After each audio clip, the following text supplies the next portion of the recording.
Hello, everybody. So I decided to do an impromptu um live today. So sorry, you guys are gonna hear a little bit of my duck in the background, as I'm sure many of you are well aware on my lives. You always hear my duck quacking from my notifications. How was everybody's holiday? Um, Happy Hanukkah to those who celebrate Hanukkah. Merry Christmas to those who celebrate Christmas.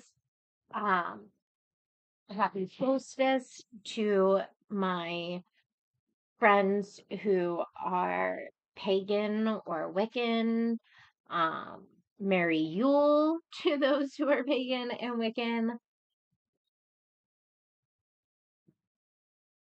I don't even know what all um, holidays tend to happen around Christmas outside of those. So if I missed your holiday, I apologize. And if you celebrate something other than what I mentioned, please feel free to put it in the comments. I will make sure to make some sort of a list so that next year we can include some of those as well into our uh, happy holiday comments.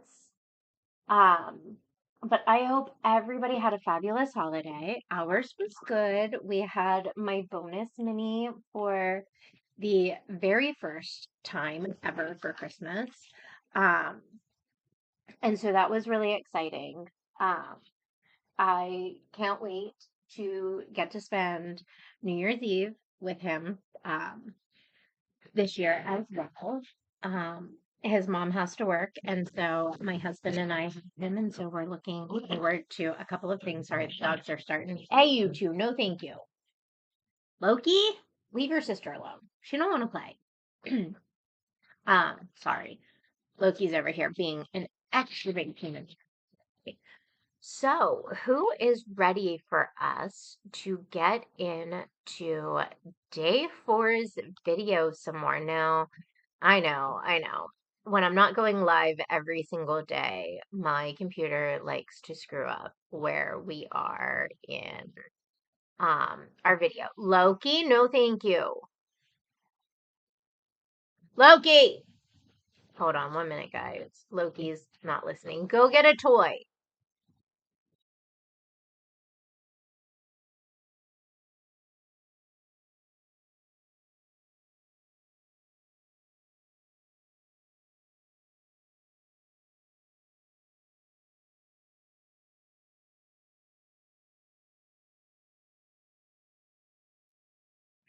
Sorry, Loki's just being a total and complete pain in the butt today. Um, so, yes, we want this window. All right, perfect. So now that I have our video, who is ready for me to get started with day four? I know I am. But yes, as of the usual with me not doing my regular pretty much daily lives right now, while I'm still in IOP, um, it keeps resetting where we're at back to the very beginning of the video. So I put us as close to where I remember us being. I apologize. If anything is just a rewatch, consider it a refresh. To day four. So we will, I don't want it in full screen. I want it in theater. There we go. All right. So without further ado, we are on to day four, part 5, and we are continuing Scott's testimony today.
Whenever you're ready. Thank you. Please, Mr. Ford. Scott, remind you you're still on drugs, okay? Yes, sir. We were talking about your dad's habits, his routine. I think we were talking about your dad would check his emails. Is that something he would do constantly? Was he always checking work emails and things like that? Yes, sir. Vacations, it didn't matter. Was your dad working? Oh, yes.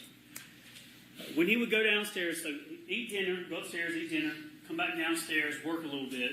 Did he ever go into that movie theater room or the home theater room? It was either there or the other TV down in the basement. He would sit and watch TV. What kind of shows and things would he watch? Was it random stuff, YouTube, or something else? What would he do? Either the History Channel or he liked old TV shows, like old westerns and Andy Griffith, MASH. Those are the shows. And I know you liked the TV show The Office. He liked watching that as well, too. And would he be kind of by himself when he would do that? Yes. Now, where did you live on the property? I lived above the barn in an apartment. Okay, so not in the house No. with your mom and dad. After he would, was it pretty much this is his routine? Every night he comes home, dinner, go downstairs, work a little bit, go watch TV, go to bed? Pretty much. The only time that it would change would be, on a Friday he would come home and start doing some kind of project, doing some kind of work on the farm. And where would he sleep? He slept in the bedroom down in the basement. Every night? Yes, sir. Would he sleep? Would he lock his door? No, he would not. When your mom, where would she sleep? She would have slept in the master bedroom. Would she ever use something to brace or lock her door? I didn't see her do it, but I saw one sitting behind the door of the bedroom. Saw what was it? Describe for the jury. If I remember right, it was kind of like a prop bar. It had a flat surface on one side and kind of a fork on the other. It was white, I want to say, but it was, you put it up under the door handle. The doorknob itself? Yeah, so it was kind of like a state-of-the-art version of propping a chair up underneath it for keeping somebody from opening the door. How would your dad sleep? And what kind of clothing? He always slept naked. I'm sorry? He always slept naked in the nude. That's just what he did? Yeah. I believe your dad was about, 58 at the time of his death? Yes, sir. Was your mom about the same age? Yes. I believe they had been together for 38 years. Mm-hmm. I want to talk to you about your mom. I think I understand that you've referred to her as Melody. Do you not call her mom anymore? No. Because of this? Yes. Now, up to this point, though, until this occurred, did you get along with your mom? We had our good days and bad days. We did a lot of stuff together because my dad was at the office, and whenever she was home, she liked to decorate the house, and I did a lot of the projects there at the farm. Like I did the backsplash on the bar down in the basement, and finished out the so-called wine cellar. And she would always be, decorating or wanting to paint something, and so we would do a lot of stuff like that together, and go and get, go to Scottsdale Farms and buy plants to plant out around. Did your mom graduate from college? Do you know? As far as I'm aware, no, she did not. Was she smart? Is she smart? Not like my dad, but she's not dumb. Common sense? Oh, yes. She hardworking? She work outside? Oh, yes, man. All the time we worked in the yard. She hands-on? Yes. Would she get in there and do projects with y'all? Or with you? It depends on what project. She didn't help my dad and I do the stone wall between the house and the pond, but she got out there and planted plants and, Did she shoveled mulch around. Did she get her hands dirty? Yes. Could she get things done if she wanted to? Yes. Would you consider her strong-willed or weak-willed? Strong-willed. Does she have opinions? Oh, yes. Is she afraid or shy to share those opinions? No. Would she have opinions about you? Yeah, I'm sure. About her other children? Oh, definitely. Chris, she kind of favored Emily and definitely Amanda. How about your dad? My dad was harder on my brother and I. He was a sucker for my sisters. You know, they're his baby girls. My dad was old school. He, you know, I remember growing up, if I needed $5, I needed to tell him 5 reasons why I needed it. So. Is that just how he was? Yeah, he tried to just, you know, instill discipline in us, make us, you know, a good person, a better person. Did your dad like things like extravagant things, or what was his taste in? What kind of things did he like? If you said my daddy really liked fill in the blank, what would it be?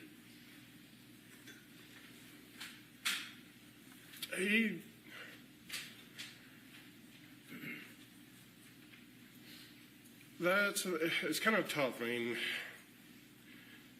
he always wanted to take care of other people first.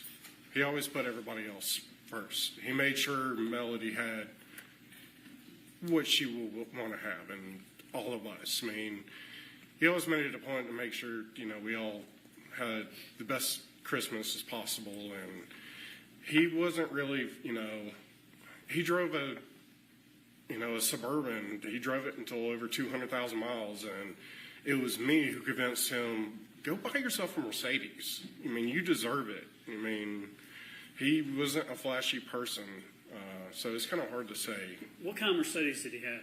It was an E-Class. Tell me what that means. I don't know what that means. E-Class is kind of your mid-size sedan. He looked at the S-Class, which is the big, fully sized Mercedes, and he was just like, it's just too much car. I don't need that. How much do those cars cost that he had? Well, his, I mean, brand new, that was, at that time, probably would have been maybe $60,000, $70,000 car. What kind of car did your mom have? Well, she drove Infiniti G35 for the longest time, and then she drove the Toyota Sequoia. What kind of car or vehicle did you have? At which point I've had... Around the time your dad's death. I was driving the so-called farm truck, which was a Chevy 2500 diesel, non-dually. It was just a regular back axle. We didn't have the wide tire ones. That was your dad's truck? You purchased it? Yeah, he purchased it, and it was titled for a farm truck for tax write-off, but it was sure. I drove that vehicle. Your vehicle / the work truck? Yes. If I said, what kind of things does your mom like around the time of your death, or the death of your father? Just fill in the blank. What things did she like? What were her things? What do you mean, and what she liked? She had expensive things like furniture. What was her things that she really... everything she had was like top of the line. Tory Burch or Chanel or, you know, all high-end clothing. It was... She liked Christmas trees? Oh, yes. Around Christmas time, would she decorate the house? Yes, she would. Tell the jury how she would decorate the house and how many Christmas trees y'all have. What? 1, 2, 3. There was about 4 or 5 Christmas trees. She did all the inside stuff. She was very good at it. I will say the Christmas trees we had were something you would see in like a Southern Living magazine.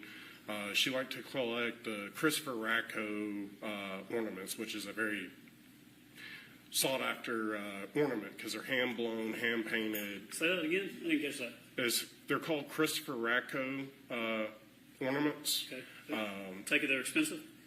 They vary in price. They can range from $10 a piece to several $100s a piece. It just depends because he changed his ornaments every year. That's why they were collectors. She do things like that? Oh yeah, she enjoyed it very much. Did she have parties for the law office or go to parties for the law office? I remember, when I was in like middle school and maybe early parts of high school, my dad would have firm Christmas parties at the house. So there would be a lot of people over there, and that kind of ended before I graduated high school.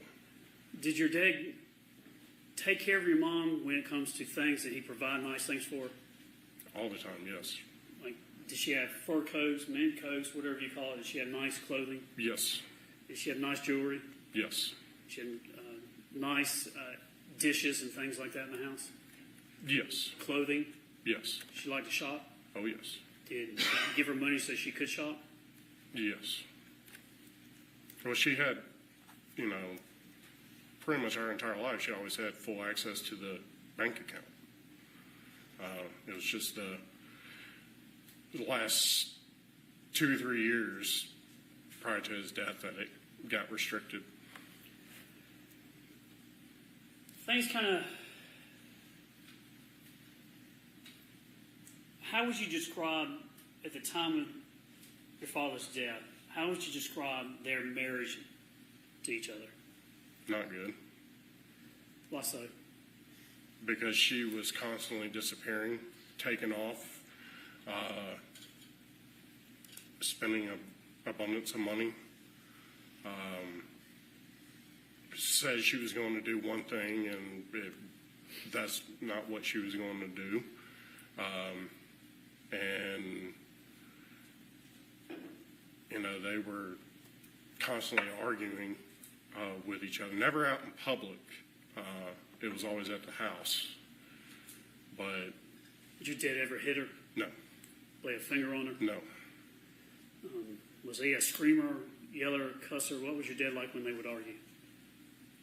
I wouldn't really say it's screaming, but he raised his voice, but he never was screaming so hard that someone would lose their voice. He was never like that.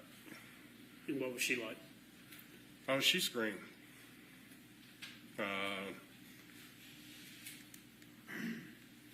She definitely, expressed her feelings in a way, I guess I would say. What do you mean? She definitely would scream and cuss and, show aggression.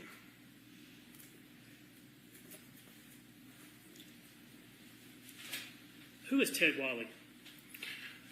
Ted used to date my Aunt Sherry, which was my dad's sister. Your dad has how many brothers and sisters? Or had, I'm sorry.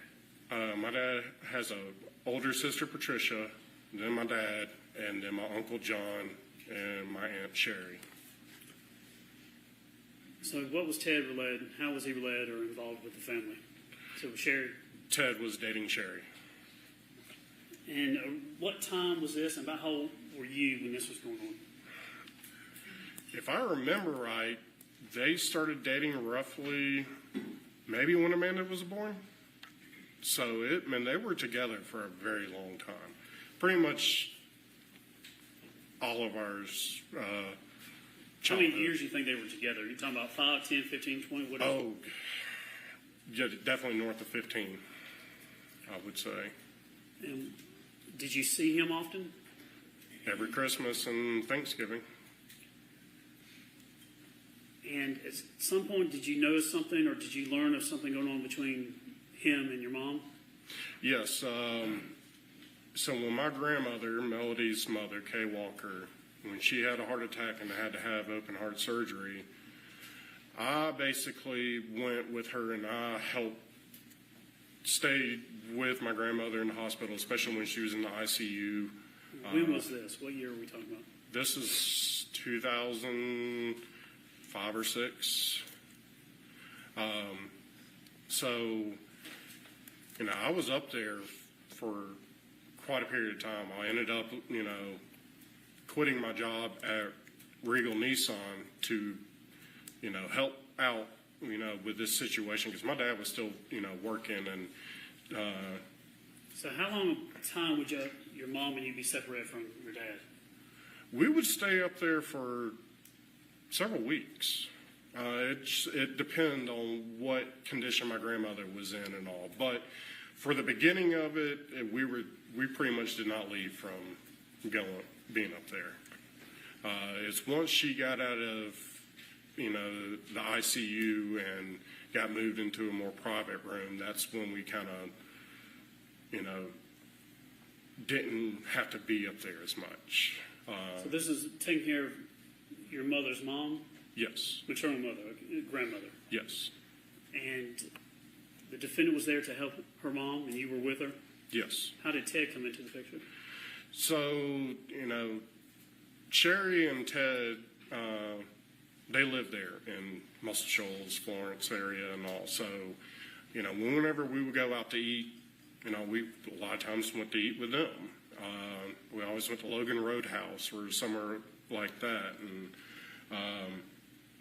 And then after a couple months, I remember the night we went to Logan's Roadhouse, and Ted came up and grabbed my mother's rear end like somebody would be doing who's in a relationship, like a full-blown relationship.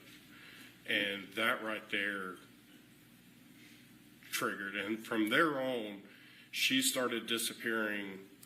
She would leave, say, well, I'm going to run to the store, and not come back until either very, very early in the morning or till the next day, and leave me stranded with no vehicle. Did you talk about this to your brothers and sisters? Did they know, or just you? I think I've probably told Chris. Don't really remember if I told Emily or Amanda. I did get my dad. I told him, I was like, she keeps running off of Ted. And, they keep going and doing things together and leaving me stranded at the hospital or the house with no vehicle. Would your dad help take care of your mother's mom, your grandmother, her mom? Would your dad do anything financially or anything to help her?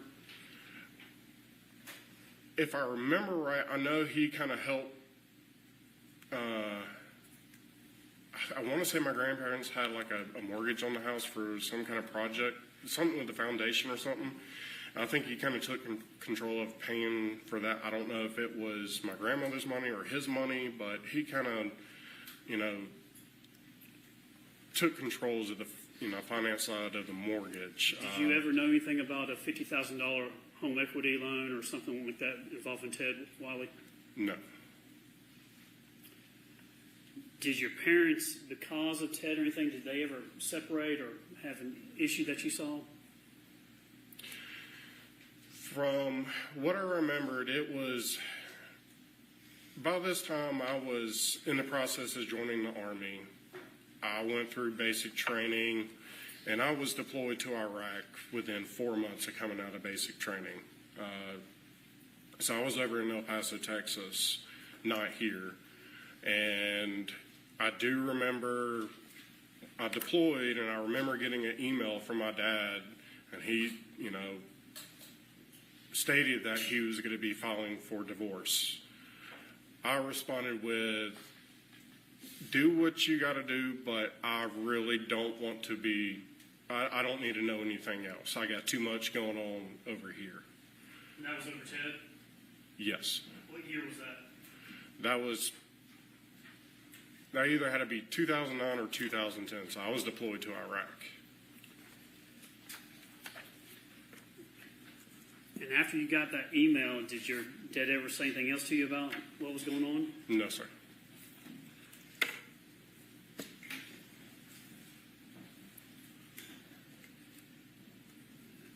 Did he follow through any more on the divorce, or was that the last you heard about that? That was the last I ever heard about it. And then you came home? Yes.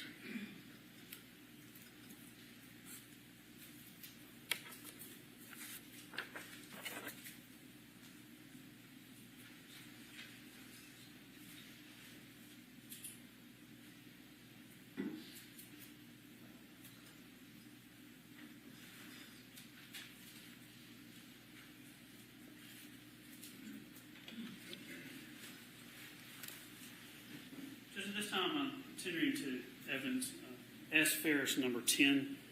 I don't think there's an objection to it. No objection. It's a move.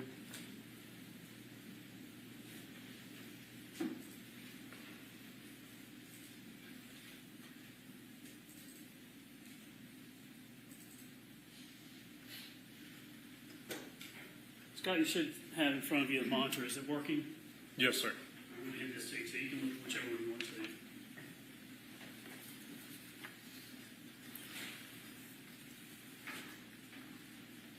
This is Stacy Exhibit S. Ferris 10. We're taking your name and using numbers with that. But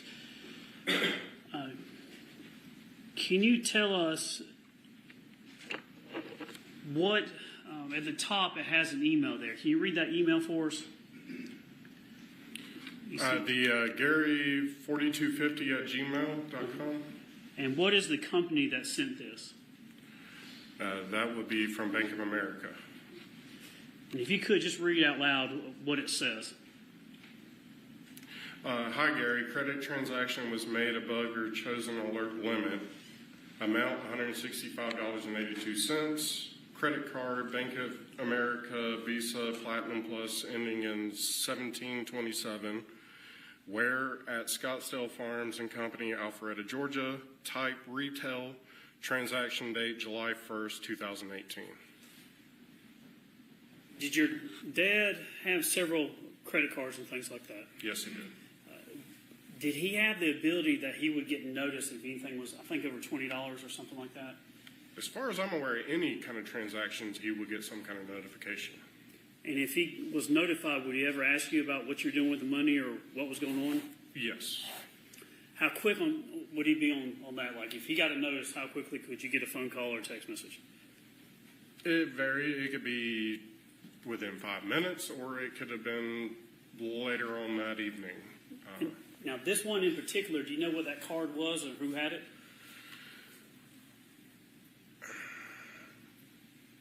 I presume that might have been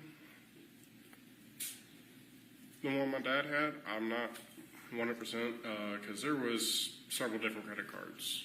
Now, your dad controlled the finances in the family, is that right? Yes.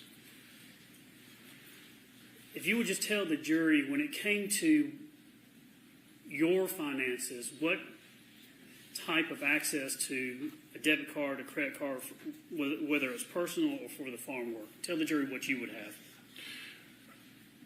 So I would either have, beginning off, I would, get his debit card.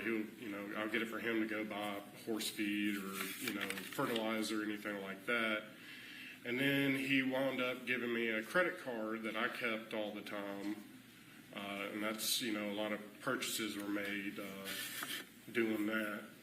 I do know at one point he gave me a debit card, and that was, I don't know if it was his main account. I don't think it was, because he would constantly have to put money into it. So if I, needed to go get food or fertilizer or something like that, a lot of times there wasn't enough money in it, and I would have to send him a text saying, hey, put some money in it, in the account, so I could go and buy this and this and this.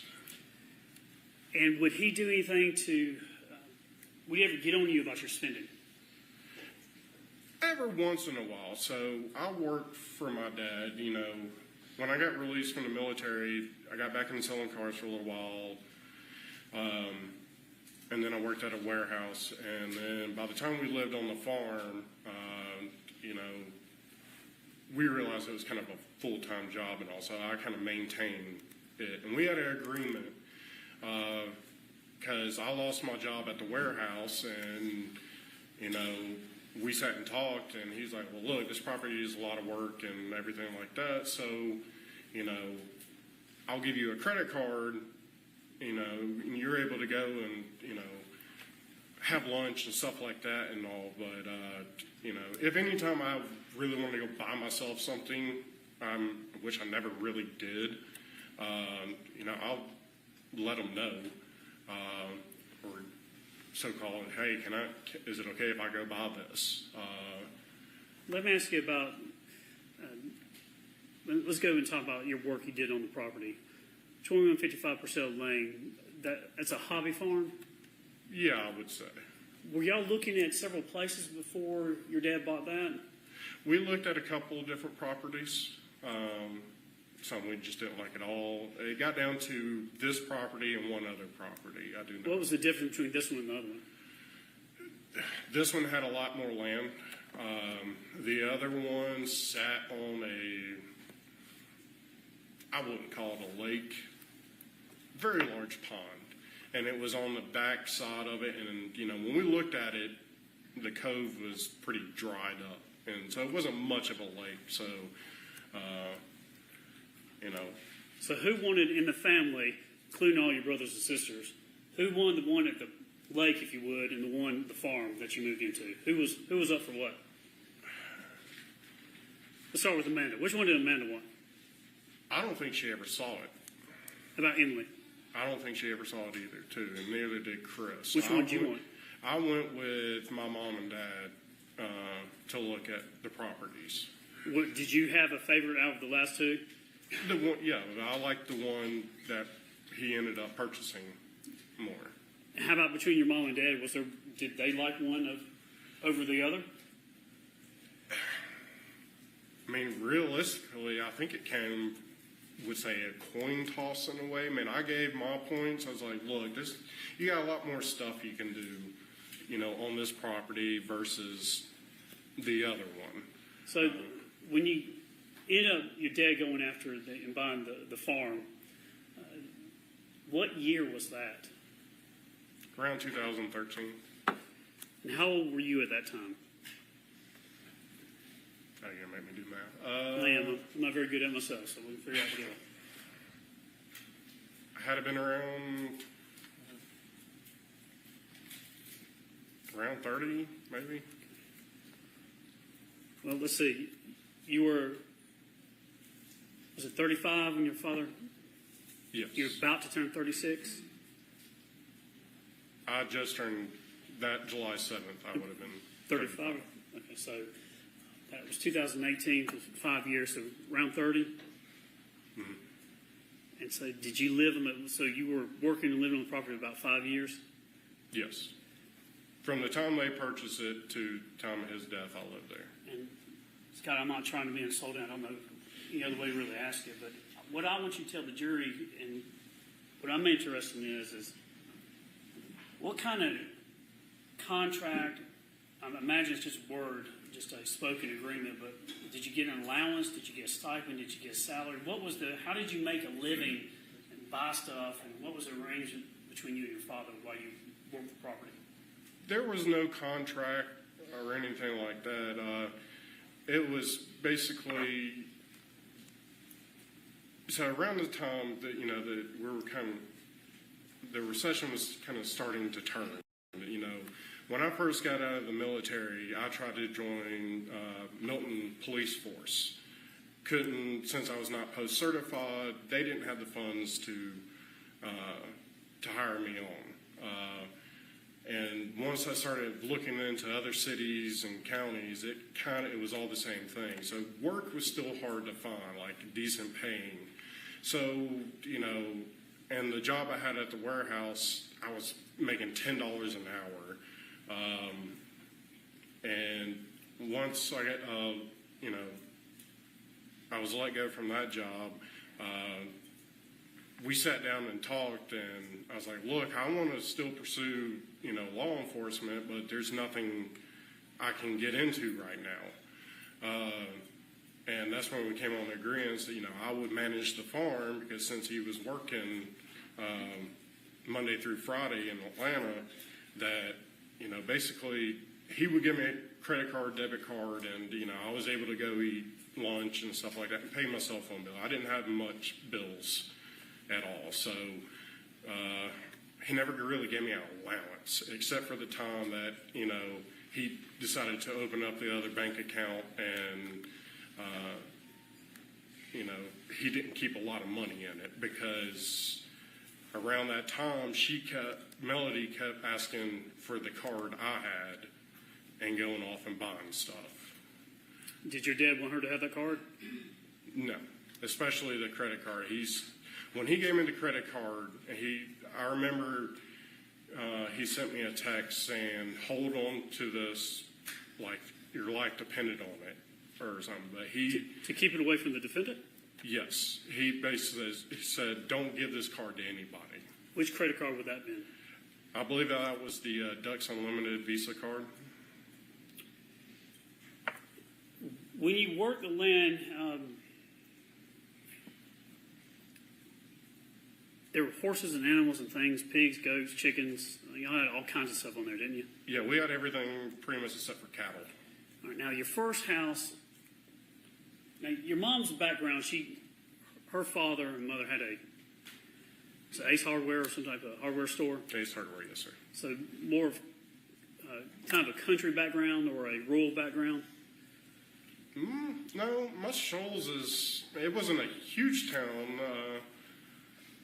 but it was. From the country or from the city is usually how I ask people. Would you say your mom was from the country or from the city? Man, honestly, I want to kind of say in between, but it was. Fair enough. No, there was no, How about your dad? Not country. Did they grow up having horses and things like that and animals? No, none of us ever had that. So when they got this hobby farm, did any of y'all know anything about horses and how to take care of them and ride them? No, we did not. Was it a learning experience? Yes. How many horses did y'all have on the property, and where'd you get them from? We had 4 horses. The first horse we got was Rebel. Some people down the road, they were moving. He was an older horse. They gave him to us along with a pony, but the pony was already promised to somebody else. So we just kind of took care of it for a little while until that person was able to come and get it. And then we got Bluebell, Chester, and Blackjack, the other 3 horses. And that was, we purchased them through a friend of the neighbors, Jackie. She lived down the hill from the farm. Jackie has some type of place for donkeys or something like that, or rescue, or... At the time, she had a buttload of chickens, all kinds of fancy little hen ones and pigeons and big chickens. She had a whole bunch of chickens. Was her house stand out in the neighborhood? Yeah, I mean, you had to pass it every single time you came to the farm. And was Jackie close to your mom? She hung out with her quite a bit. Now, these horses, who would ride the horses? I would, my mom would, my nieces, my dad once in a blue moon. Did he get thrown from a horse or anything? He did get thrown one time. He got on Chester. Chester was a more high-spirited horse. And what I mean by high-spirited, that, if a squirrel jumped from branch to branch, he would jump. He would get startled. So it took a more experienced rider to ride him. But my dad wanted to ride him. And I was nervous about it. And sure enough, when he got on him, he started bucking and bucked my dad off. Did he get hurt? He did. He hit his head when he came down. And we ended up taking him to the hospital to get a CT scan because my medical training from the Army, I noticed that he wasn't answering all the questions right that I was asking him. And got his bell rung. Yeah, he definitely. How about your mom? Did your mom ride the horses? She did. She ever get hurt by the horse? There was one day, it was first day of college football, and my Aunt Sherry was on her way into town, and I was up in my apartment about to start watching football. I think the Alabama game was about to start, and she called me and said, "Get down here, I just got kicked by a horse." And I go down there, she got kicked in the leg, and her kneecap was on the side of her leg. What year was that?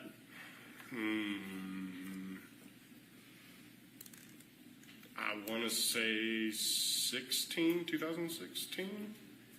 Did she ride the horses after that?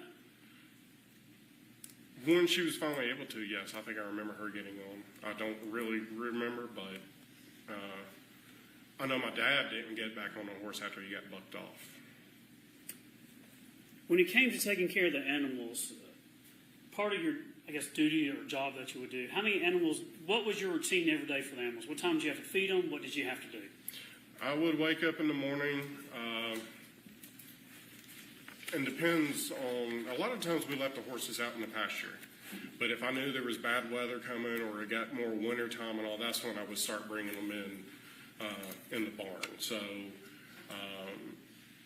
I would wake up, we had a whole bunch of goats. I would feed the goats, make sure everybody had water, feed,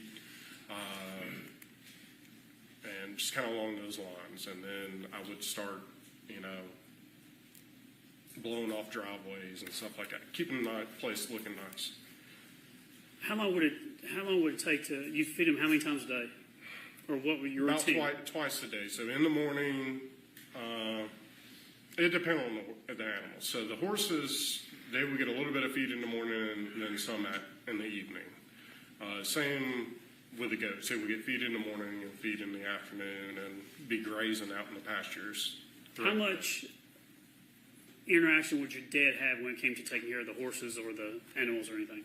He didn't. I do not ever remember my dad feeding animals. How about your mom? She would do the chickens up by the house, occasionally come up and feed the chickens and all. But no, it was not on a regular basis. About the goats? I don't ever remember her feeding goats. Did y'all have to bottle feed the goats at all or anything at times? Oh, yeah, we did. I mean, we had a lot of baby goats that were born. Not all goats are going to accept their babies. Some of them reject them. And, lo and behold, I mean, a lot of times, when a goat gives birth, they can pass away from it. It's just like humans. There's a lot of life and death on a farm. You're always having something born and you're always having something die. And did you ever have to dispose of any animals, dead bodies, or anything like that? A lot of chickens. I mean, they get sick very easily, or a fox will come and kill them. Ducks as well too. We've had some goats that pass away.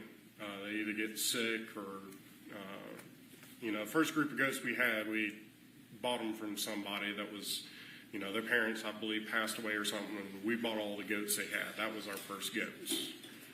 Would you ever burn goats? No. Did you ever throw them on the burn pile? No. That's not something you would do? No. I would bury them. Where would you bury them on the property? Majority of the time, the goat pen, because that was the softest, easiest ground to dig. Because the goat pen was, one of the previous owners built a very large retaining wall and filled it in. From what I was told, there was a lion in that. So, I'm sorry? A lion. I don't know if it was like lion, tigers, and bear lion. Yes. Okay. I don't know what kind of lion, but the neighbors told us at some point there was a lion in that and that's where cage. The goats were at. So that it turned out to be a perfect goat pen because it had a high fence, barbed wire coming out, had a metal. Where is that? If I was looking at your house, where would that be? It would have been right behind the barn. Backside of the barn along the property edge.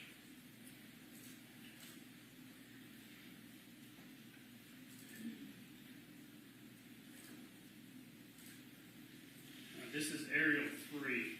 This is the house here. Where, I'll take the cursor of the hand. You need to go up to the barn. To the barn, all right? To the barn, okay. Now go to the left. Now go straight up. Right there would have been the goat pen. Okay, so behind the barn. Yes. Did the horses get out a lot? Every once in a while they would. Now, when I say get out, that's what, in this case, you're talking about the horses get out. We're going to be talking about that. What does that mean to you? If the horses got out, what would that mean? They were not in a pasture. A soft pasture. Were they running on Purcell Lane up the road and things like that? Sometimes, yes. They would get actually off the property and be at a neighbor's house. I mean, I've had to go all the way to the very back end of Purcell to get a couple horses. And when they would get out, what would you have to do to get them back in? I would just grab a feed bucket, put some feed in it, and walk down and start shaking it, and they'd follow me like little puppy dogs. How often would that happen? It was rare, Do you know but why? it did happen. Do you know how or why they would get out? 99% of the time, it was because somebody left the gate open. And when it came to all the horses and things on the property, was there a certain pattern, like they would be put up at night, or were they just left out in the fields? The horses, like I said earlier, it depend on weather, temperature, and everything like that. Goats were put up every single night. Chickens always went back into their chicken coop at night. So the door had to be closed on that. So the main animals I always had to be put up were the goats, the chickens, and obviously Luke and Leroy, the labs. Would you do anything different around 4th of July when fireworks were coming out, or anything for the horses, or like on the 3rd?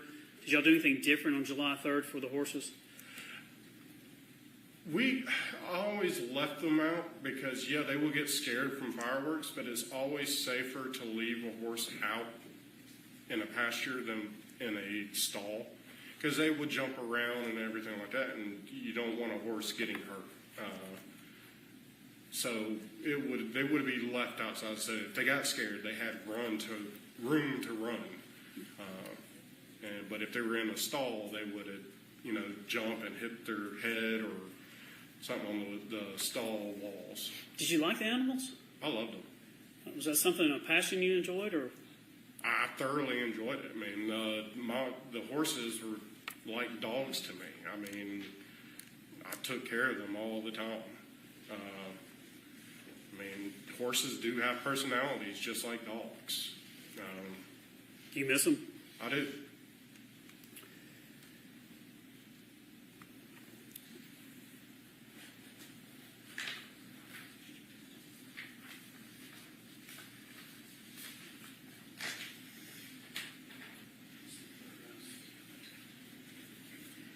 So this time I'm tuning into evidence, Stacy's exhibits S. Farris 1 through 4. No objection. Next. I'm going to look at some stuff and ask some questions. You can't hear that, others.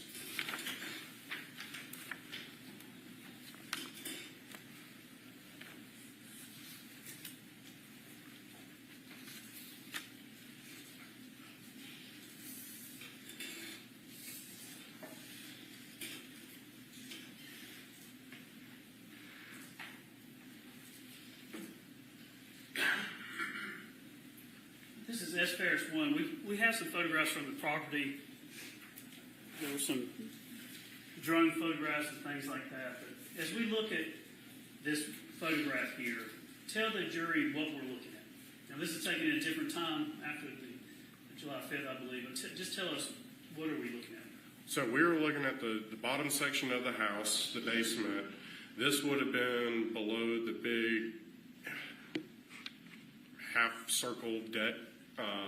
Those double doors right there would have gone right into the basement with the leather chairs and the TV, and behind that would have been the bar. Are these sliding doors here? Yes. And our French doors over here? Yes. Are these doors, the doors that slide, what is behind this? That would be, there would have been the leather couch, a couple chairs, coffee table,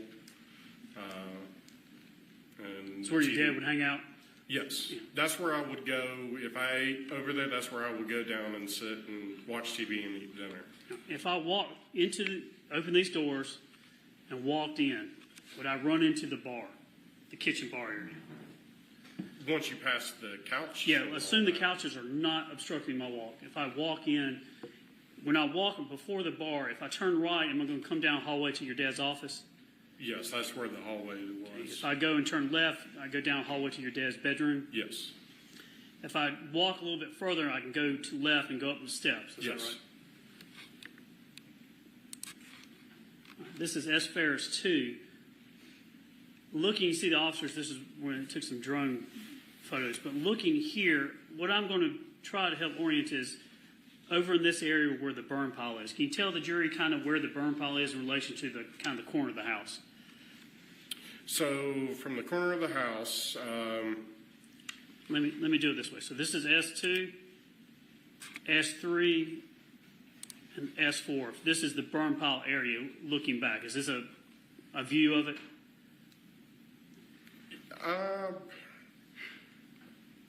I would kind of say the burn pile's more over on this side. Indicate So to if the I was right. the cameraman, I feel like it would have been a little bit more to the right. But in this area? Yes.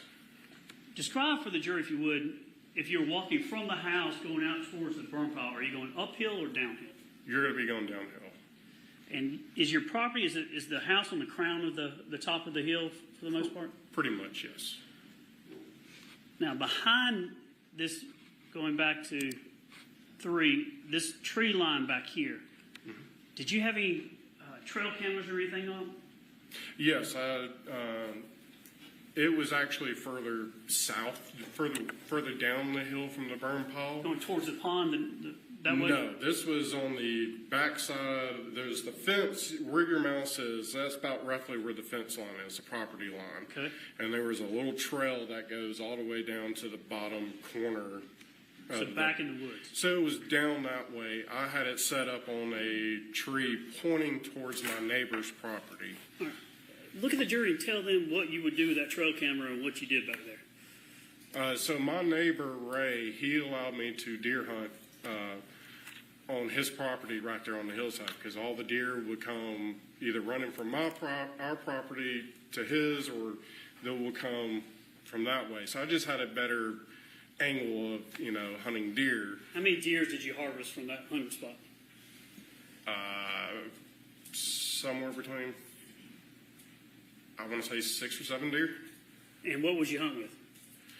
I would use the first deer I took was with a 20 gauge slug, using a shotgun, and then the second deer I took, I borrowed a friend's AR-15 and took that deer, and then the rest were with a 12 gauge shotgun slug. If you were, which direction did the trail camera point? It pointed towards my neighbor's property. All right. In relation to the burn pit, where's the trail camera in relation to that? So if I'm leaned up against the tree that I have the trail camera on, the house would have been to that direction. So the trail cam would have been pointing to you. The house would have been to my left up the hill. Let's see if I can figure out which one.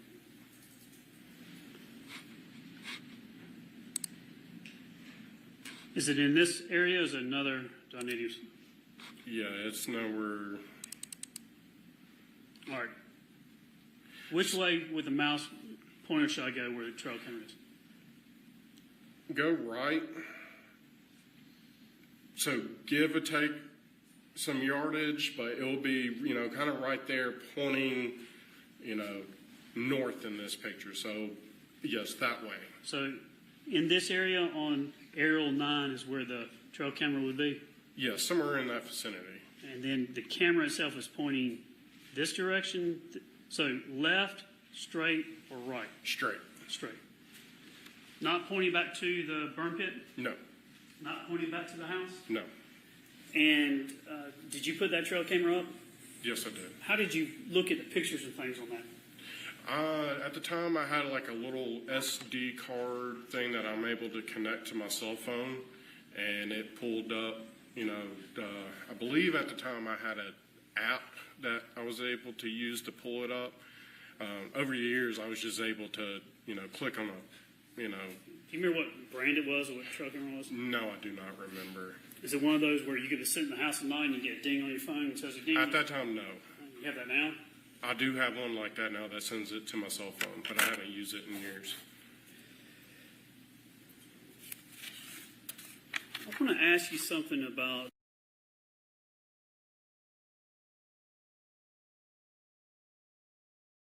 Okay. So while not super relevant, we have been watching this testimony for a little while now. And I haven't really had the opportunity to hop on and really comment on it because a lot of it is conversations about experiences and things that people did and said. So there's not really anything that I can add to that. But I do want to say um, that if you are adding trail cameras to a property so that you can kind of watch for deer, I find it odd that you're only going to put one. Um, and I mean, maybe that was just an area that, you know, he knew got a lot of deer, or whatever. Maybe that was the section that he liked to hunt on the property the most. I don't know. Um, which it would make sense because there is a lot of woods there. And it seemed like it was not pointing towards anything that would be, like a house or a barn or big open area for a bullet if you were to shoot, to be able to travel unimpeded. Um, so it does make sense. I do appreciate the fact that um, the prosecution did go into the aerial view and kind of went near where they thought the burn pile was and roughly where they thought the trail camera was and the way that the trail camera was facing, because that makes a lot more sense as to why the trail cam didn't pick up anything during um this crime. Now, if it picked up any sounds or anything like that, that I don't know. Um, but again, it would make sense as to why it didn't actually catch anything on the video. Um, and I don't know. I mean, I think personally, and this is just personally because I tend to catastrophize a lot. Um, and I tend to try to prevent anything bad from happening. So to me, if I was to place the trail cam, I would have placed the trail cam so it also saw the burn pit, not just looking for deer. Um, and that would just be because I would want to know, like, if my husband was frequently out burning on the burn pit, I would physically feel that I needed to know that he was safe. Um, And when I say I catastrophize everything, I literally am not joking. I have 4 security cameras inside of my house just to watch for anything bad happening. And I did that after somebody kicked in my back door, back in 2019. So, like, yeah. Um, and I don't have a very big house, so that pretty much covers every square inch of my house, all 4 of those cameras. And so, yeah, like I do very much appreciate though the fact that that does not cover at all the burn pit. Um, but what do you guys think the odds are that it was close enough still to the burn pit that it could have picked up something? And see, that's where I still find it strange that like Scott's camera picked up nothing, no sound, no video. And again, the video makes sense because it's not even facing the burn pit, but what the heck? At least some sort of sound. I would have expected at least a gunshot to be heard from the camera, or potentially screaming, or I don't know, something. I mean, you would be surprised at the shit that my cameras pick up on inside of my house. It's surprising.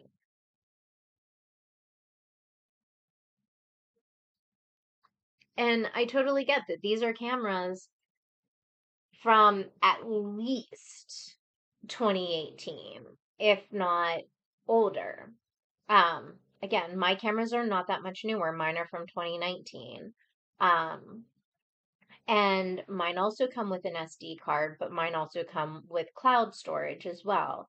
And I do get notifications on my phone. I don't know if my security cameras happen to be more advanced as than the trail cam that he put up. I couldn't tell you. Um, I mean, considering mine were fairly cheap, I don't think that mine would be better than his, but you never know, to be honest. Um, so yeah, let me know what you guys think because I really want to know what your guys' perspective on the trail cam and what it could have or couldn't have potentially picked up. Again, I feel that there should have been some sound um that has been picked up by it, but you never know.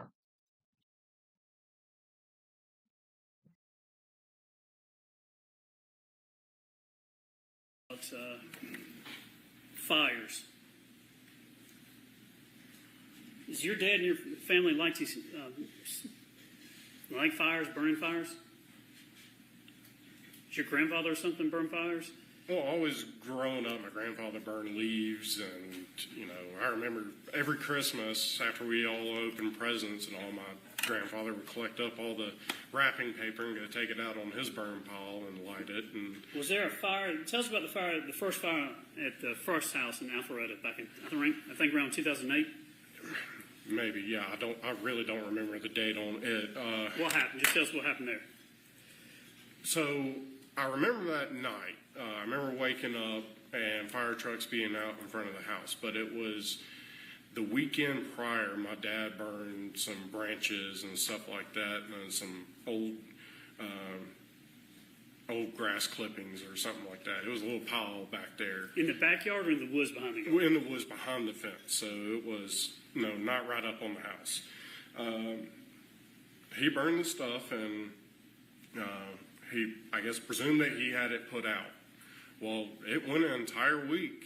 Nothing happened, and then I think it was like the following week or that weekend, I remember waking up in fire trucks being out there. How big of a fire was it? It was not no roaring fire. It was like a very, very low to the ground, like small brush fire. How close were the houses in this neighborhood? Between each house, there was at least 50 to 80 feet, maybe, roughly. They weren't like the cookie cutter style houses where you put your hand on one house and on the other. How did your mother feel about this fire? Really don't remember. Okay. Let's go to another fire your dad. So your dad said that one wasn't intentional, though, I guess, the fire. No. The second fire, I guess, wasn't intentional at the 2155 Purcell, the farm. He caught the house on fire there, too, didn't he? The basement? Yeah. Yes. In 2016, I think, is when that happened. Yes. So tell the jury what happened with this fire that your dad did. So it comes to find out. So my dad put a cigarette out in the ashtray, and I guess he dumped the ashtray a little too soon into the trash can. But I was up at the barn doing work. He left to go somewhere. I don't know where he went to. But I was up at the barn, and Melody calls me, and she goes, "Do you smell smoke?" I'm like, "No." She goes, "Well, do you see smoke out there?" I'm like, "No." She's like, "Well, I'm smelling smoke." Well, I'll look over to the house. I see smoke pouring out of the basement, my dad's office door. I go, "Holy crap, there's something on fire over there." So I run over there, I open the door, and all I see is the trash can burning. So I grab it, throw it outside, grab the water hose, put it out. This is in his office? Or Yes, it was in the office. So, I put it out. I go and I check the walls. I didn't see anything burning. I put my hand on the wall, didn't feel hot. I looked at the closet that was in the office. That had all the controls for the home audio throughout the house. I opened that up, didn't see anything. So I went upstairs and made me a sandwich, and I came back down and was sitting in that room with the leather chairs and all, watching TV, eating lunch, and all of a sudden the fire alarm started going off again. I go back to the office, and I open the closet door, and it's just a wall of fire. And I scream for her to call 911, and I run out. I grab the water hose, and I'm spraying. I'm punching the wall trying to get holes in his. Now, just a quick reminder, everybody, this is the fire that had been started by Gary that destroyed a good portion of the smart home abilities that the house had. And so this is why there was a lot of things in the house that did not work properly. If I remember correctly, the alarm system was one of them.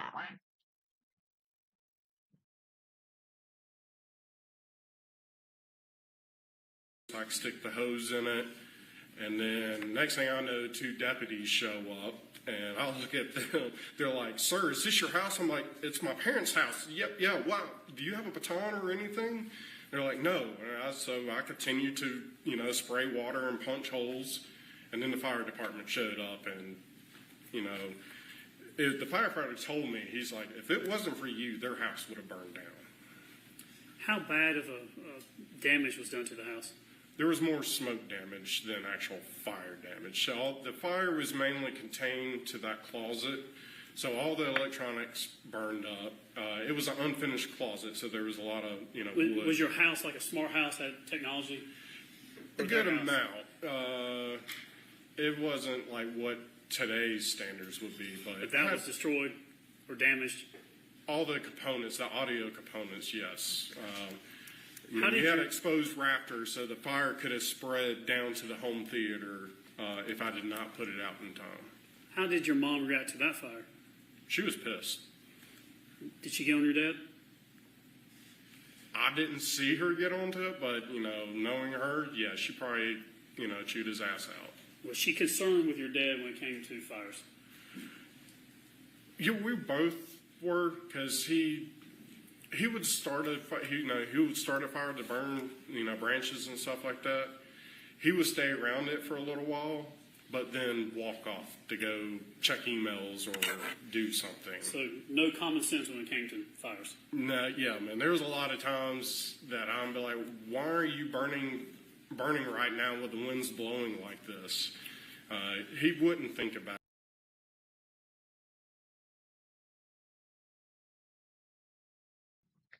Okay, is it just me, or does Gary Farris sound like he needed to have some sort of class with Smokey the Bear?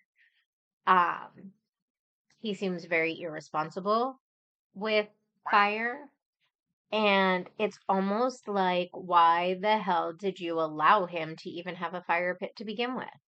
Why in the hell did you give him the ability to go out and have fires? Like, I'd have sat here, and if it was me, I'd have looked at my husband and I'd have been like, "Nope, motherfucker, you have started 2 fires at 2 separate homes.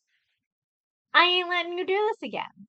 Like, no, there will be no more burn pit, or I will be filing for divorce tomorrow. Like, yeah, no. And my husband will tell you that I am a big, big, big proponent of safety. Again, I catastrophize everything. So, of course, I'm a big supporter of safety in any form, fire safety, disaster safety. My own children can tell you. I prepare us for almost any disaster. Um, and so, yeah, like, why did nobody put any restrictions on Gary and his fire and limit him? Like, why? Why didn't they make him do like some fire safety class or something? I feel like if you have to be inconvenienced by like some sort of fire safety or something like that, that you then sit here and are like, well, fuck. I just put all that effort and energy into it, and if I don't follow this, then my family's going to probably make me do it again, so why not be more safety conscious? Give the man some repercussions. He ain't going to like it, and he'll be more careful. I still just feel like, in some ways, this was one big, giant disaster waiting to happen. Out, you know, the Did y'all aspect. leave him alone with fires? I mean, I wouldn't stand there and hold his hand while he was burning stuff, no, but, you know, Did you have concerns with him in fires, though? I mean, I always told him, it's like, don't burn a fire when it's, you know, the winds are gusting up to, 15 miles per hour. And Did he take hoses and things down there, or did he just let not really, not over there. He would he would clear off around the fire so nothing was spread out, but I don't ever really remember him dragging a hose all the way down there. Your mom and you kind of had a joke about you hoped your dad was having a spell so he wouldn't tear anything up.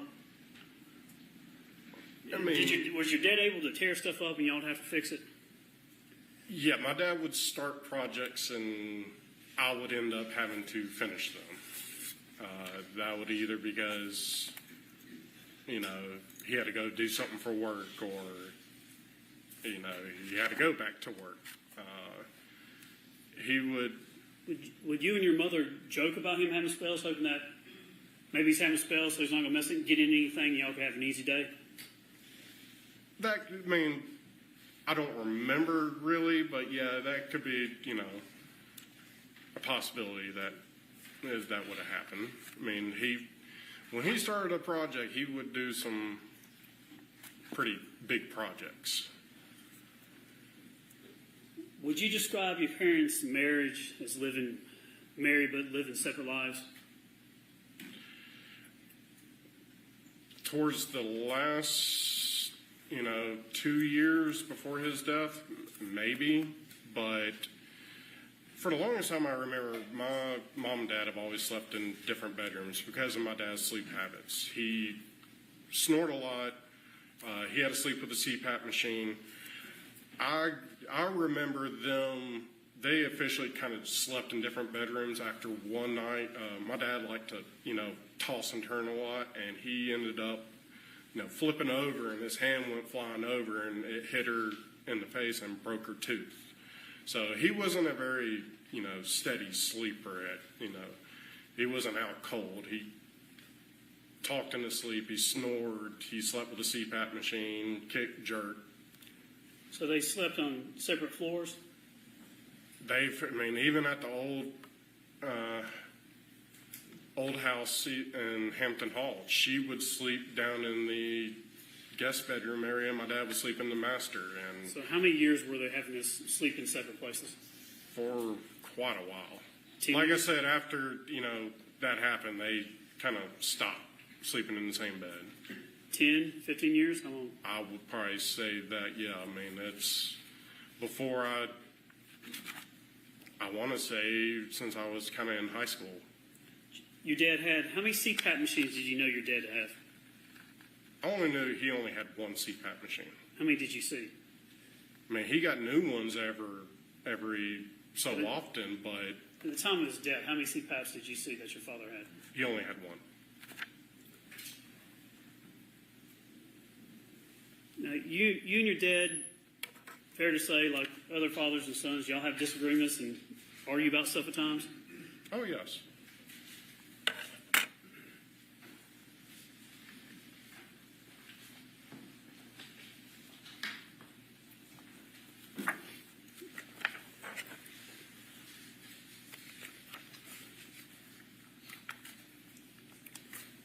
And did your dad have disagreements with your mom about finances, especially after Ted Wiley and things like that? Yes. When I came back from Iraq and about the time I got out of the Army, it seemed like everything was normal. They decided to put the house up for sale and go buy the farm. It seemed like a normal marriage. And then a few years after moving back into the farm, that's when she started disappearing again, and then the trouble started back. Just this time I'm moving to evidence, S. Farris, number 6. It's a cell bright extraction between Scott and his dad. No objection. All right, submitted. Put it up on the screen.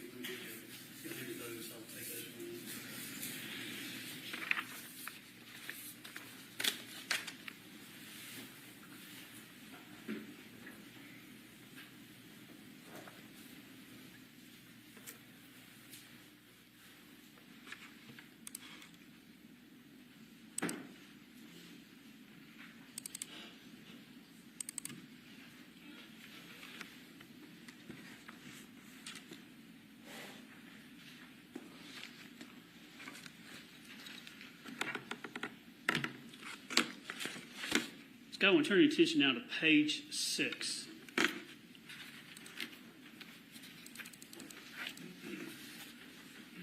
Number 18. It's on the screen there. You can't see that. Yes. Now this is, you see number 18. I kind of, with your dad's numbers, your mom's numbers, everybody's numbers, I look at the last 4 numbers there. But 9032, your dad's cell phone number, do you see that? Yes, I do. So it's a message from him to you, your 2667. Can you tell us what the date that was? Timestamp says 10/20/2017 at 9:13 a.m.? a.m., yes. All right, so it's an incoming, so it's from your dad to you, and this is, I think it's your extraction from your phone. Mm-hmm.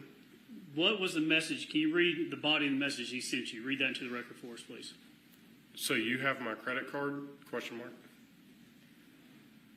And then you reply to that in number 19. What was your response? Yes. And then number 20, from your dad to you at October 20th, 2017 at 9:14 a.m. After you say you have it, what is his response to you? Hang on to it as if your life depended on it. Do you know why he would send you that message? To me, that was do not give this credit card to anybody. Including your mom? Yes.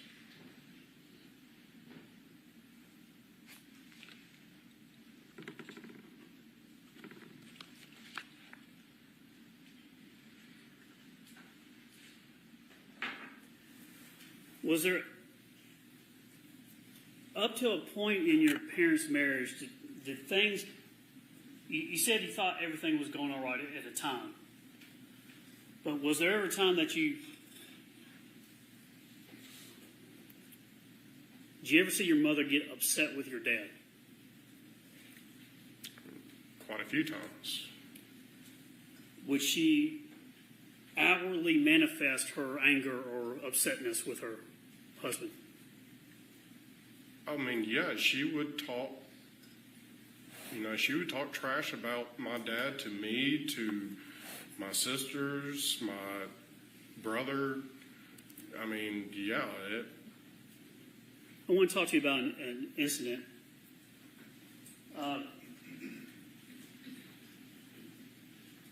So July 5th, 2000.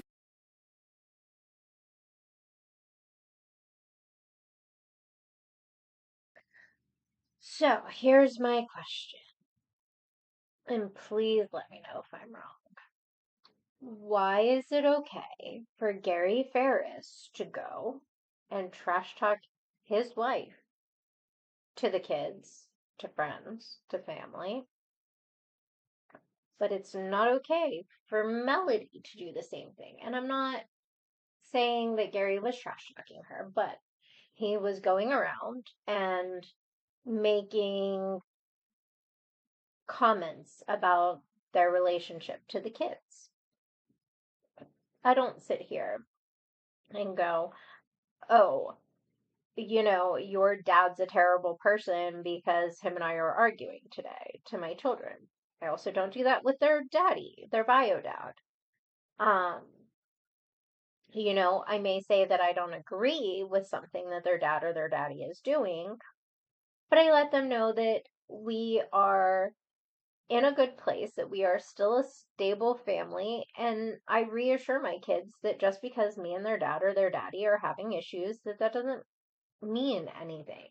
It's just problems between me and them, and that it has nothing to do with my children, because my children oftentimes hear a lot of this stuff, whether I'm on the phone or talking to the person in person or whatever. And, they it's my job to make sure that they feel safe in all of that. It is my job to make sure that they feel secure in all of that, not drag them in the middle. And I will go and I will vent to my friends, and I will vent to my therapist, and I will vent to the people in my life that are there. And again, Just because you're venting and bitching and complaining about your spouse, it does not mean that you're trash talking them.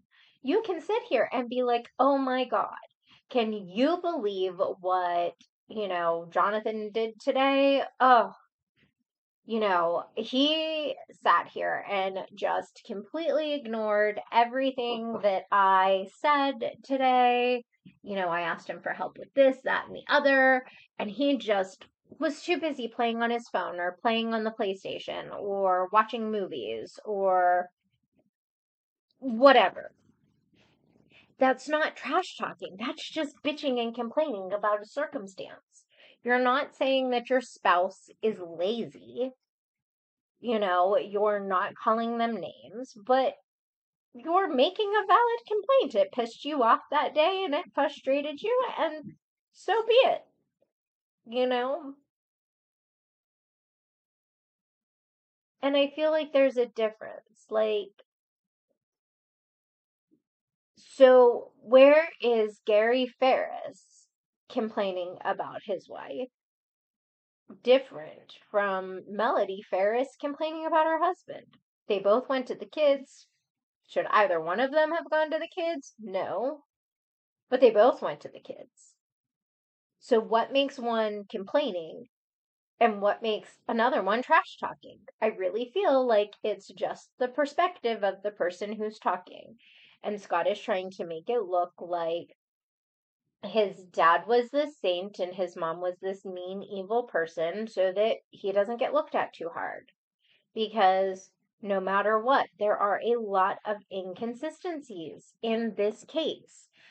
And again, like, even as some of the inconsistencies do kind of make sense, like not the trial cam, the trail cam, where, for a good portion of it, um, people were speculating, like, why couldn't the trail cam be seen? Like, why was there no video? Um, and I don't know if the audio of the house would affect the audio on the trail cam. That is something that nobody asked about. And if the audio issues that happened because of the fire affected the trail cam, then that would explain why there is no sound picked up from the trail cam. But again, it is another valid explanation. Um, but there is also the explanation of that there was sound and that video was deleted or the trail cams were shut off. Loki, you're an idiot. Sorry. Loki was just rolling on the bed and rolled himself off like a goof. Hi, sir. You have zero spatial awareness. None. Um, thanks. Mom loves nothing more than to be headbutted by a puppy dog that doesn't know where the hell he's at. So yeah, like there's a lot that's just not very well explained in this case. And there's a lot that leaves doubt. And that doubt is enough that should have, you know, at least gotten Scott Ferris a second look, if not, anything else. Because I definitely feel that there is still more to this Scott Ferris story than anything else. And I will totally admit that there are parts of the trial that the first time I watched it, I did not get a chance to fully pay attention to because, appointments for my kids, appointments for myself, stuff like that definitely put a damper on how much I heard and seen. So this was the first time that I saw the comments about where the trail cam was and which way it was facing. Um, but again, there's still so much that I did see that just is not explained away by what I saw in the trial. And I'm still not convinced that Melody, if she did do this, did this alone. I am still fully convinced that Scott very well may have helped her. There's so much opportunity. There is a lot of motive, especially if Gary was getting on the boys about, their spending and the fact that they both were spending a lot of money.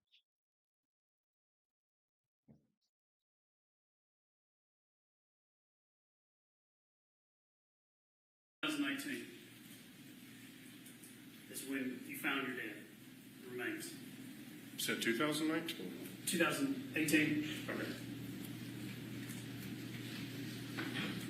Go back, I think a couple, you tell us, was there an incident with seeing your mom break a plate? Yes. I've tried my best to remember the exact date. I know it was prior to his death. It wasn't really, I don't want to say it was several months, but it was within a few weeks or so. We were working on the project between the house and the pond, the big stone walls and everything. And I remember I was either planting some plants or doing mulch or something. My dad was on the other side of the property, and she came out of my dad's office doors and screaming and cussing, and she threw a plate up against the wall of the house, and she screamed, "I can't wait to the day he fucking dies. I can't wait to the day I don't have to live with him anymore." How close?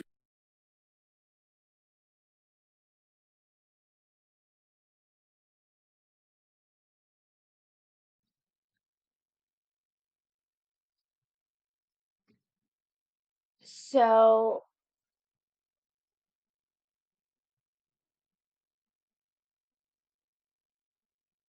why is Chris telling his mom that, he's going to kill her? Not that big of a deal. But Melody saying that she can't wait until Gary dies and she doesn't have to live with him anymore is a big deal. Why is one a threat to one person a smaller deal than somebody just saying that they can't stand living with somebody and that they can't wait for that person to die so they don't have to live with them anymore? Now, I can't say that I agree with that sentiment.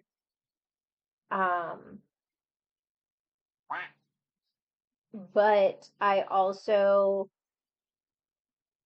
am not going to sit here and say either way that one person's comment is less vicious, less hostile than another's. Loki, no.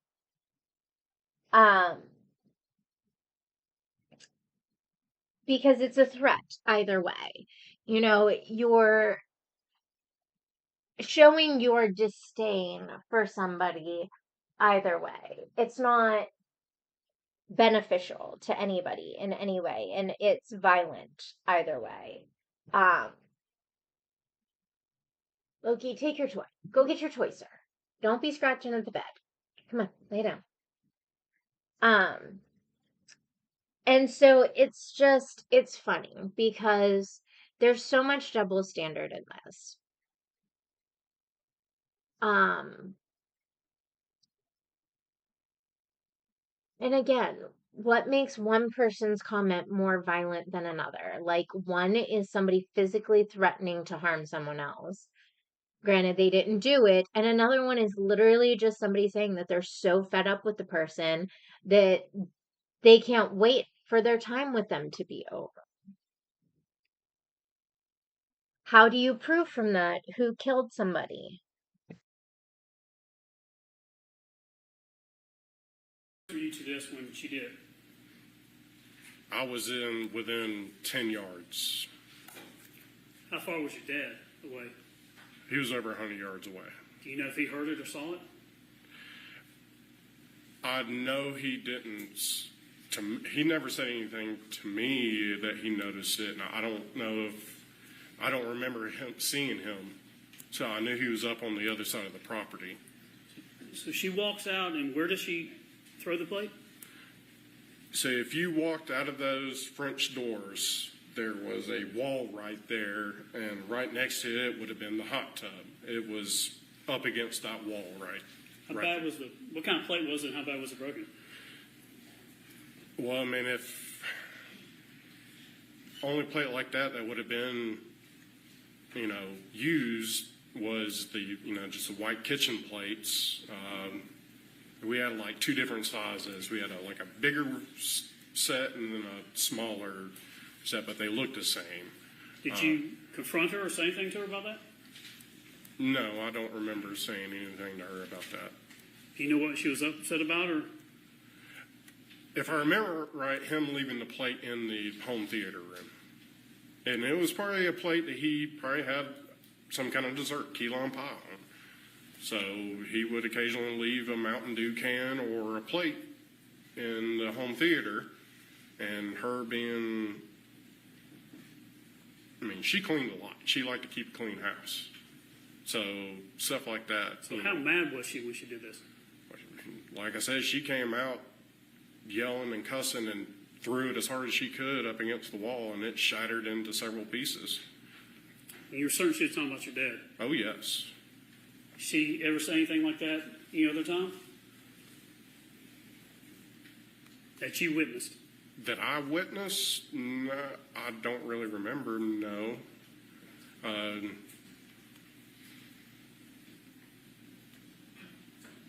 She always, talked bad about my dad. It's like she always tried to brainwash us, like he was, such a horrible person.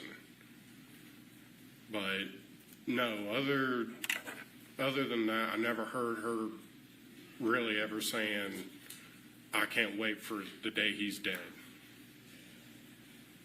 I'm going to ask you some questions. We're going to get into the 3rd, 4th, and 5th. This is, just to refresh the memory, this is Riley One's calendar, July 2018. So 3rd, 4th, and 5th, Tuesday, Wednesday, and Thursday. Mm-hmm. Coming up to those dates, do you know whether or not your mom, the defendant, was upset about a trip that Chris would use some money, your dad's money, to rent a condo or something for a beach trip? I do remember, so they all planned to go down to the beach. I remember her making comments to me that, she wasn't happy about it. Did she ever complain to you about Chris's spending or using money? I took everything with a grain of salt from that she said about money. Did she talk about money often? What do you mean to talk about, People using money or spending money or things like that. She always tried to say, Chris is stealing money, or, your father's paying for this and that and this. She'd tell you to get a job or anything like that? Whenever she would get pissed off about something. But then, an hour later, she'd be like, oh, let's go and do this. Did she ever say anything or do anything because around July 3rd, July 4th, with Chris and the money he was spending to go on the beach trip?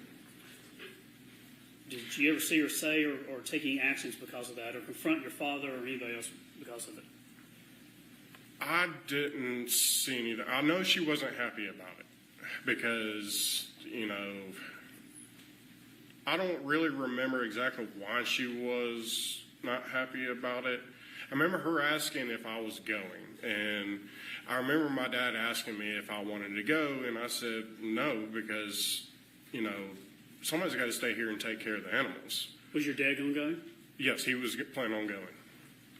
How about your mom? No, she was not. And the reason why I said I didn't want to go is I said to him, I was like, well, somebody's got to take care of the animals because I'm sure she's going to run off and go to Tennessee.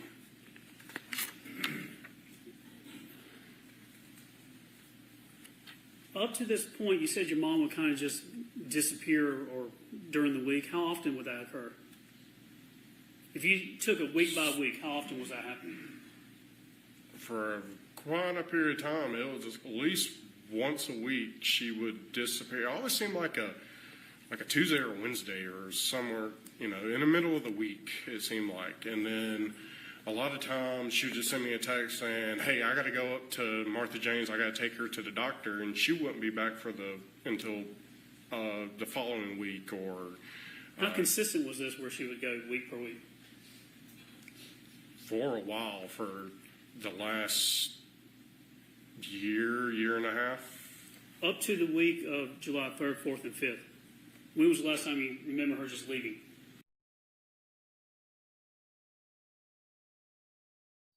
Now, what you guys won't hear from Scott, but you will hear later on from Rusty, is that she really was helping Martha Jane. She really was going up and doing things for Martha Jane in Tennessee. Now, does that mean any less that she was having this affair with Rusty? Absolutely not. Does it make the affair that she was having with Rusty any better? No. But at least her excuse was an honest excuse. She really was going up and helping Martha Jane. You will also hear from Martha Jane, where Martha Jane does testify that Melody was a help to her, but Martha Jane also was not the most favorable Melody Farris witness either. And honestly, I think that she was one of the most real.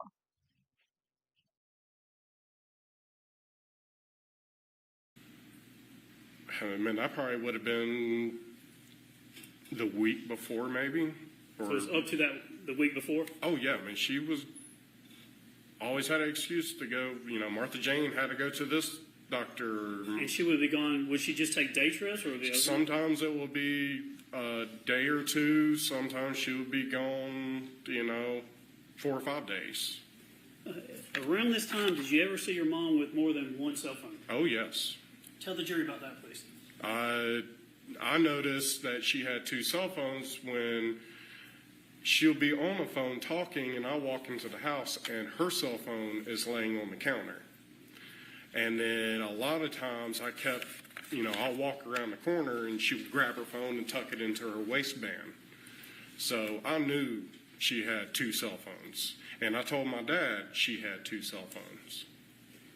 Did she use the phones out in open, or where was she using them? No, she tried to hide it from me. I do know that. Did you ever see her on it? Well, like I said, that one time I saw her on the phone, but yet I walk in and her phone's laying on the kitchen island. Did she ever? Where would she keep that other phone? I have no clue. Did you ever see her on her person or anywhere on her body? Like I said, there was many occasions where I walk, into a room or around the corner, and she would move swiftly and tuck it into her pocket or waistband, depending on what she was wearing. On July 3rd, 4th, and 5th, I want to go through that on July. I think July 2nd, which is was that Monday. Did you go play golf that day? On the 2nd, no. Do you remember if you went and played golf and then with your friend and then went into a restaurant afterwards? Were you playing golf that week? It was one. I mean, I played a lot of golf during that time because Hampton Hall, it was fairly cheap to play. There was only 20-something bucks, I believe it was, to play Twilight golf. So we played a lot of golf. Let's go to July 3rd, that Tuesday. Did you work at the house that day with your mom? Yes, so the morning of the July 3rd, it was either the day before or 2 days before, we went to Scottsdale Farms and bought some bushes to plant on the back side of the house, so the opposite side of the pond, some holly bushes. So this is the day before July 4th. Did y'all go to Cherokee Ranch restaurant for lunch? We always went there. Who did you go with? It would depend. If my dad was home, him and I would go. If he was at the office, Melody. On July 3rd, did you go with your mom? So on the morning of July 3rd, yeah, I went over there with, we drove separate, because I was leaving from there to go up to the lake house with all my friends. And did you see your dad at Cherokee Ranch? Yes, I did. But y'all weren't together? No, he was already there when I came in, and he was sitting. As soon as you walked in the door, there was a booth, only a one-sided booth, so only either one person or two people could sit there, and that's where he sat. So, you know, I ended up sitting at a different table.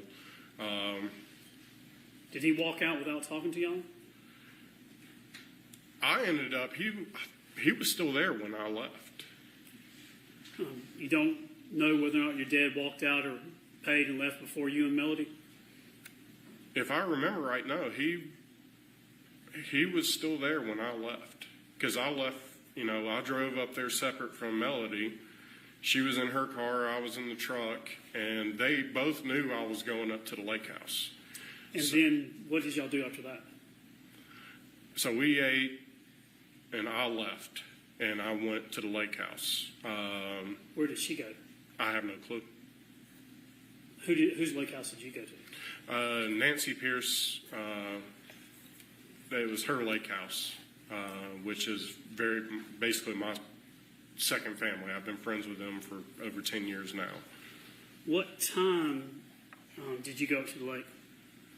It would have been, you know, around 12, 1 o'clock time frame, lunchtime. And how long were you there at the lake on talking about July 3rd now? I left there, and I was there until she called me and asked when I was coming home. And I said, well, I haven't really decided yet, but wow, what's going on? And she said, well, the horses are out. I go, what do you mean the horses are out? She's like, your daddy left the gate open and they're out. And I was like, well, I guess I'll, you know, be on my way as soon as I can. And that was, I want to say,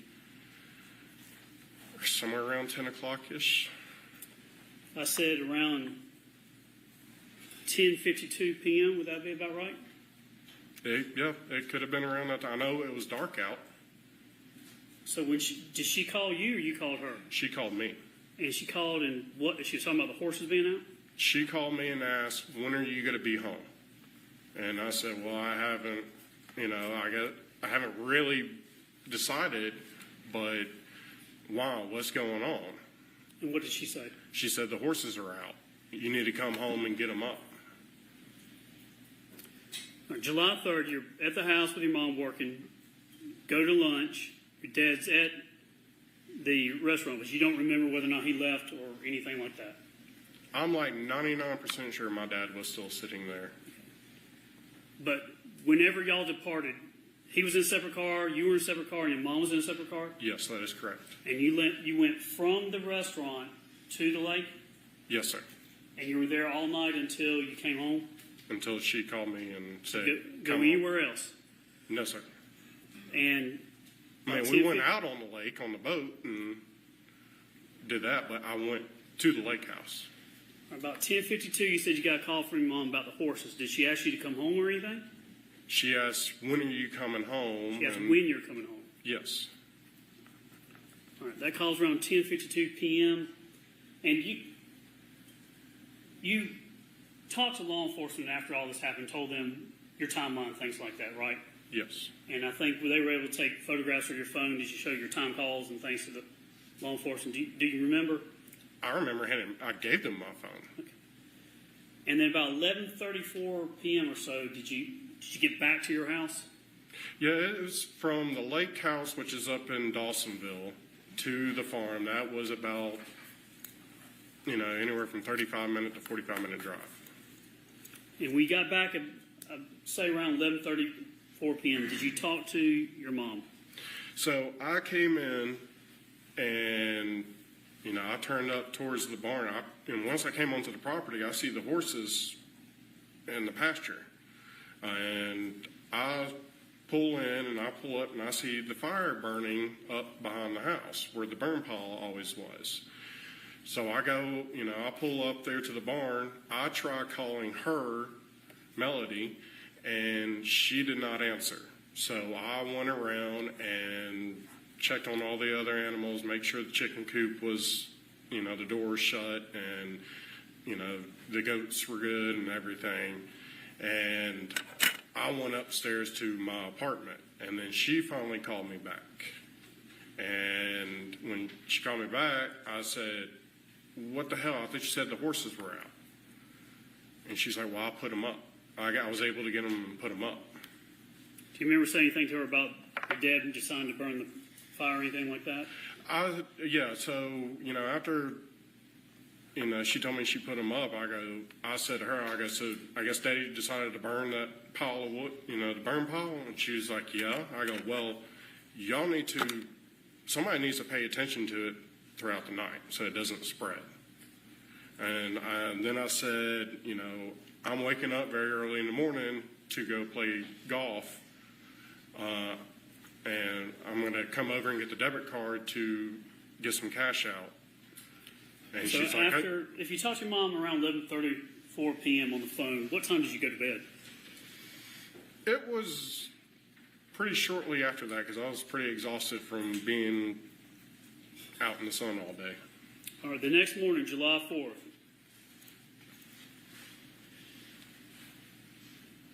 What time did you go and get the ATM card from your mom? Very early in the morning. Because I want to say we either had a 7:30 or 8:30 tea time. So, the sun just rose by the time I got over there. Did you go up to the house? Yes, I drove over to the house. Did you call your mom to come to the door? How'd you get her to the door? So, the night before, I told her I was going to play golf, and in the morning I was going to come over and get the debit card. And she said, "Well, just call me and let me know when you come over." I was like, "Okay." Did you ask her to leave the doors open, unlocked or anything? No, because the house wasn't ever really locked up. You know if she said anything about she was going to lock the doors or not lock the doors? I do not remember anything of that. Fair enough. When you do you know if it was about 6:15 or so when you went to go get the ATM? Yes, it was very early in the morning. So it had to have been around that time. And I sent, I called her as I'm getting in the truck and said, "Hey, I'm coming over." And she met me at the front door and handed me the debit card. And Did you go inside?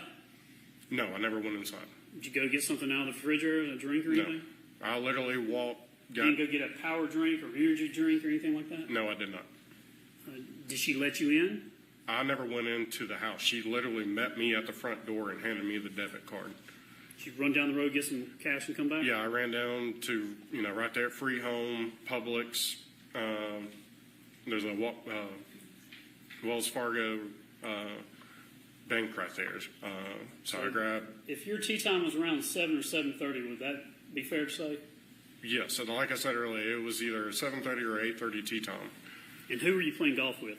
I was playing with my friends Ted and Philip. Would y'all do this on the 4th of July? Is this something y'all would do? We try to make it a tradition, but yes, this would have been our second 4th of July round of golf. And after you played golf, did you go somewhere? We left from the golf course and went back to the lake house.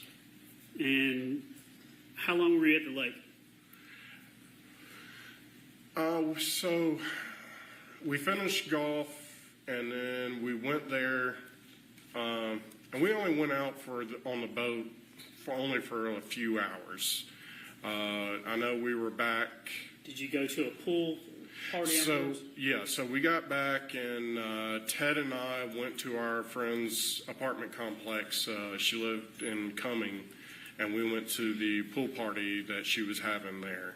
And I stayed there not long. I'd probably say like a couple hours. And about what time did you go home that night? I was home before it got dark. So it was... Did you go home to feed the animals? Yes. All right. So on July 4th, start off, get the ATM money, go play golf, go to the lake, pool, and then you go home around whatever time before dark. Do you remember what time that would have been? like I said, it probably would have been 6, 7 o'clock roughly. It was still daylight outside.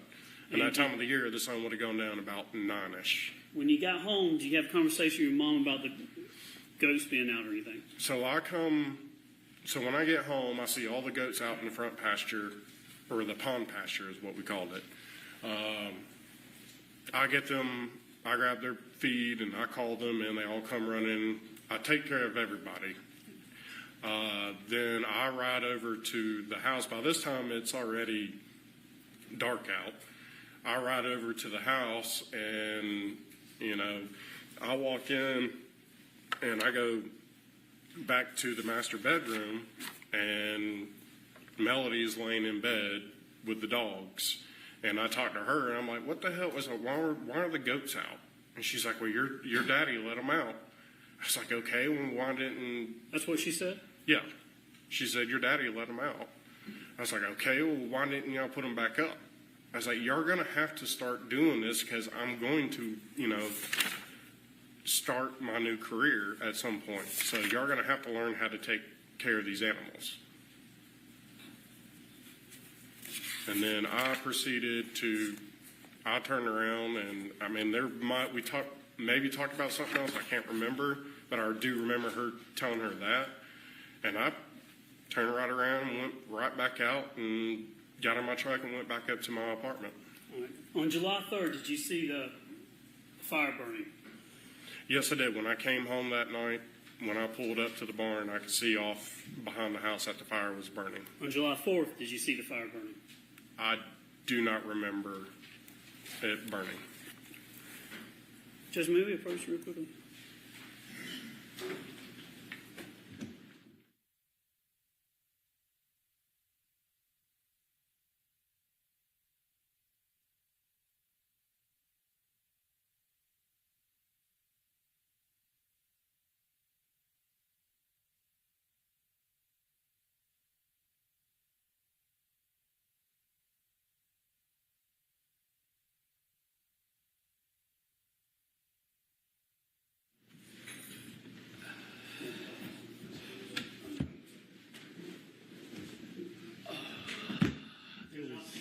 July 5th.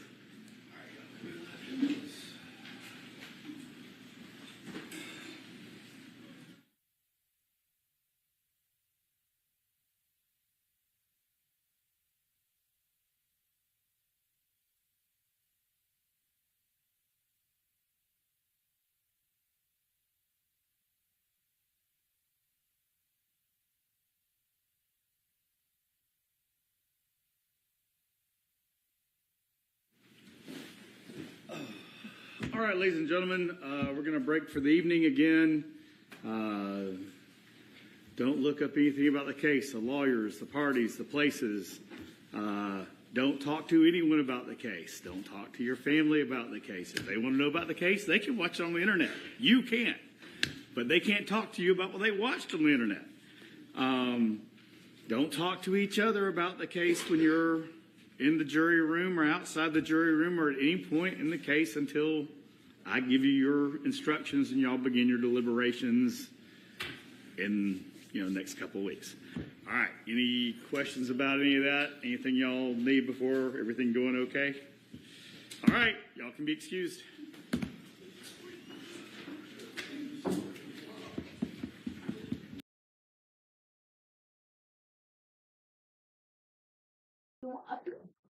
All right, everybody. So that is day 4. That is a wrap. I apologize that this was one of those days where there just wasn't a whole lot of commentary. Tomorrow we will start day 5. I haven't decided on the time yet, because tomorrow we have to take my children to visitation and I'm going to the gym and I'm dropping my husband off at work.